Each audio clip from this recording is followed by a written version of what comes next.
আসসালামু আলাইকুম। Welcome back to my channel লিপি কুকিং রেসিপিতে সবাইকে স্বাগতম জানিয়ে শুরু করছি আজকে রেসিপি। আজ আমি আপনাদেরকে তৈরি করে দেখাবো চিকেন স্যান্ডউইচ। এই রেসিপিটি তৈরি করা খুবই সহজ আর ছোট বড় সবার ভীষণ পছন্দের, অল্প সময়ের মধ্যে তৈরি করে নেওয়া যায়। তো চলুন দেখে নেই পুরো রেসিপিটি। এখানে আমি স্যান্ডউইচ তৈরি করার জন্য চিকেনটা আদা রসুন গোলমরিচ ছেড়ে গুঁড়া দিয়ে সিদ্ধ করে নিয়েছি। সিদ্ধ করে কাঁটা চামচ দিয়ে এভাবে ছাড়িয়ে নিয়েছি। কাঁটা চামচ দিয়েই অল্প সহজেই এরকম ছিঁড়ে নেওয়া যায় টুকরো টুকরো করে। নিয়েছি গাজর শসা, আর গাজর শসা আমি একটা গ্রেডার দিয়ে গ্রেড করে নিয়েছি ছোটো পাশ দিয়ে।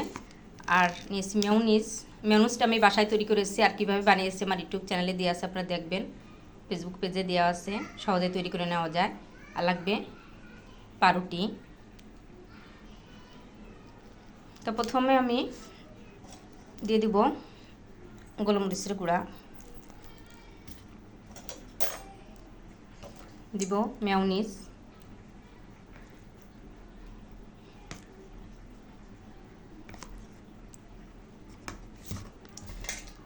দিব টমেটো, হট টমেটো সস।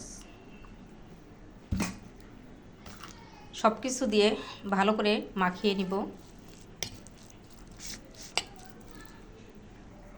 ভালো করে মাখিয়ে নিয়েছি, মিশিয়ে নিয়েছি।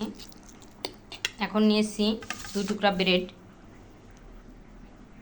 তো ব্রেড দুই পিসের পাশ দিয়ে কেটেও নিতে পারেন, এই সাইডটা ফেলে দেওয়া যায়, আবার নাও কেটে তৈরি করে নেওয়া যায়। তো এখানে একটা ব্রেডের উপর আমি মেয়নিজ মাখিয়ে নিব। 2টা ব্রেডের উপরেই মেয়নিজ মাখিয়ে নিব। 2টা ব্রেডের উপরেই মেয়নিজ মাখিয়ে নিয়েছি। এখন স্যান্ডউইচের মিশ্রণটা দিয়ে দেব, আর দিয়ে সব জায়গা ছড়িয়ে দিব এক পিসের উপরে।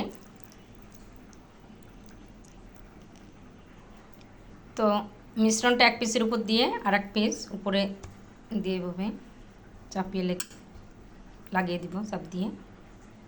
এখন একটা ছুরি দিয়ে এভাবে মাঝখানে কেটে নিব আড়াআড়ি করে।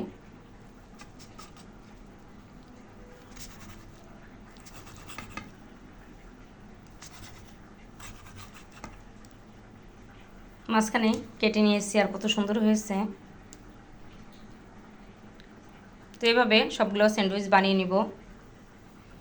তো তৈরি হয়ে গেল আমার স্যান্ডউইচ, চিকেন স্যান্ডউইচ। তো বাসায় আপনারা ট্রাই করবেন, আর কেমন হলো কমেন্টস করে জানাবেন। আমার রেসিপিটি যদি আপনাদের ভালো লাগে আমার চ্যানেলটি সাবস্ক্রাইব করবেন, ফেসবুক পেজটি ফলো করে লাইক দিয়ে সাথে থাকবেন। সবাই ভালো থাকবেন। নতুন নতুন রেসিপি নিয়ে আবার আপনাদের সামনে হাজির হয়ে যাব।